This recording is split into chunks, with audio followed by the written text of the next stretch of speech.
But home is where your character is stamped, where it's stamped into your soul, where your values are set, where your view of the world and your place in that world began. For me, that was 2446 North Washington Avenue, around my grandfather Finnegan's table, is where I learned that money doesn't determine your net worth.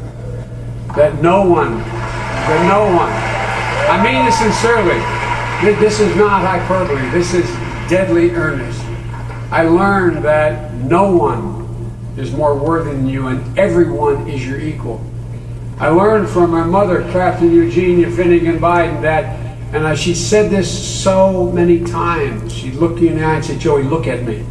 Remember, you're defined by your courage, and you're redeemed by your loyalty."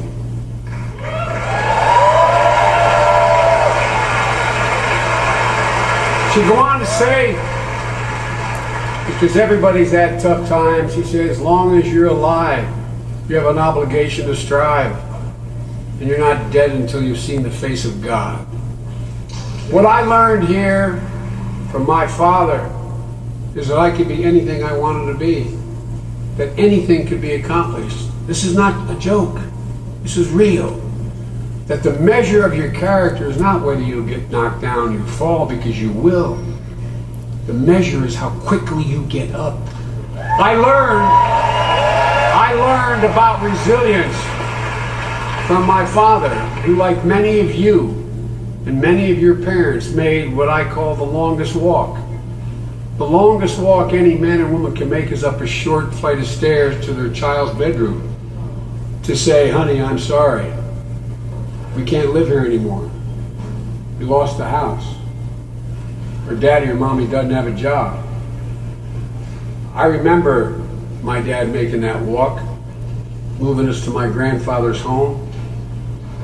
I remember, what I remember most was him saying, "But I promise you, everything is going to, you can't go back to St. Paul's. You can't play in Greenridge Little League anymore. But I promise you, everything is going to be okay." And he meant it. He knew it. Because there used to be a basic bargain back then. There used to be a bargain if you work like hell for the outfit you work with, and they did well, you got to participate. That was the bargain. And what Hillary's all about is making sure that every one of you can look your child and your grandchild in the eye and say, "Honey, I mean this sincerely. Everything's going to be okay." Think how many people you know who don't feel like they can say that right now.